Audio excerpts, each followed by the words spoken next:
तो एक लड़का था और उसको एनडीए का इंटरव्यू देना था। एनडीए यहाँ सब जानते होंगे, कठिन होता है, सबको पता होगा।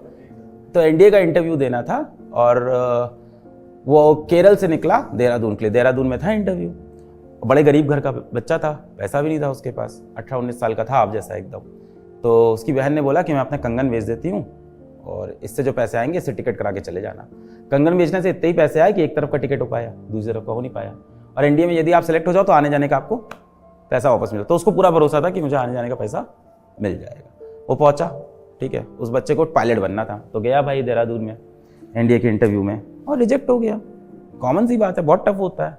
रिजेक्ट हो गया। जैसे ही रिजेक्ट हो उसको लगा अब क्या करें, अब अपनी बहन को क्या मुंह दिखाएंगे, अपने पिताजी को क्या मुंह दिखाएंगे, कंगन बेच के यहाँ तक आए हैं, क्या इज्जत रहेगी हमारी। तो वो बच्चा चला गया पहाड़ की चोटी पे और चोटी के नीचे थी गंगा नदी। और फिर उसके मन में वही ख्याल आया जो हम सबके मन में कहीं ना कहीं कभी ना कभी तो आता ही है, मेरे मन में भी ऐसा क्या आता है। तो एक बार चोटी की तरफ जाए फिर पीछे चला जाए, क्योंकि डिसीजन लेना पड़ता है, ठीक है। जब वही सोच रहा था तो उसी टाइम वहां पे एक शिवानंद स्वामी आ गए इत्तेफाक से पहाड़ के ऊपर। तो शिवानंद स्वामी ने से पूछा कि बच्चा क्या कर रहे हो। तो रो पड़ा छोटा बच्चा 18-19 साल का, बोला कि साधु जी हमारे साथ ऐसा ऐसा हुआ है, हम केरला से आए हैं यहाँ तक और बहन का कंगन बेच के आए, अब क्या मुंह दिखाएंगे, हमको पायलट बनना था, हम पायलट नहीं बन पाए। क्या है तुम इधर आओ, चलो पहले हमारे साथ। तो उसको ले गए अपने साथ आश्रम में, बोले चलो खाना खाओ, रोटी खाओ, बढ़िया। क्या चलो अब सो जाओ, अब समय से रात हो गई, चलो सो जाओ। सो गए। अगले दिन सुबह उठे, क्या लो किराया लो, चलो घर जाओ। तो फिर वो फिर से रो दिए कि यार साधु जी हमें तो लगा था आप कुछ सोल्यूशन बताओ, कुछ ज्ञान बताओगे, आप तो ऐसे किराया दे के वापस भेज रहे हो। तो उन्होंने कहा कि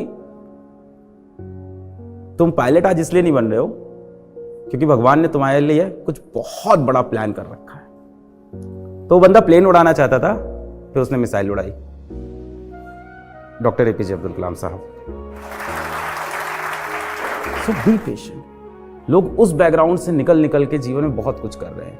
जब भी आपको ऐसा लगे ना कि आपके जीवन में बहुत दर्द हो गया है, बहुत परेशानी हो गई है, बहुत मुसीबत हो गई है, सिर्फ 480 नंबर आ रहे हैं, तो एक बार उन लोगों के बारे में आप सोच लिया करो जो इस तरह की कोचिंग आ ही नहीं पा रहे हैं। एक बार उन लोगों के बारे में सोच लिया करो जो स्कूल भी नहीं जा पा रहे हैं। एक बार उन लोगों के बारे में सोच लिया करो जिनके हाथ पैर सही से काम नहीं करते। एक बार उन लोगों के बारे में सोच लिया करो जिनके जिंदगी में माता पिता है ही नहीं। आपके तो पिता हैं इसलिए आप उनसे लड़ पा रहे हो। उनके बारे में सोचो जिनके जिंदगी में माता पिता नहीं होते।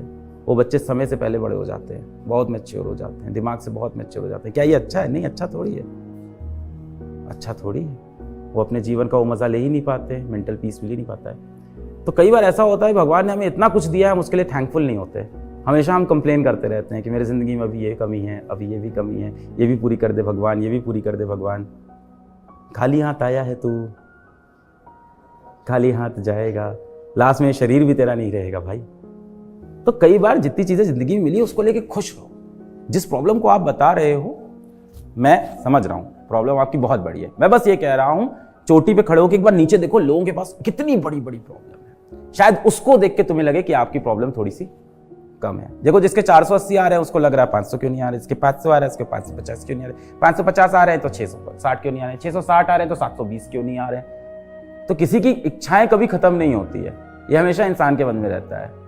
भाई जो साइकिल चल रहा है उसको लग रहा है कि बाइक कब आएगी, बाइक है तो कार है तो जगुआर कब आएगी, जगुआर है तो बेबी कब आएगी।